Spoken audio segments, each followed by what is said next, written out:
हाय अब इतना मीठ गावत ही राम सुमेर कैसे कि बाजे शायद करेजा हिल लागे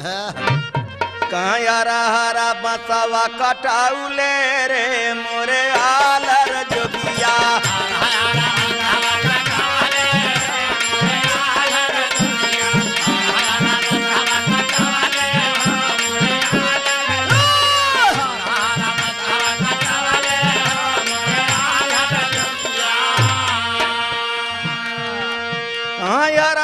बसवा कटौले रे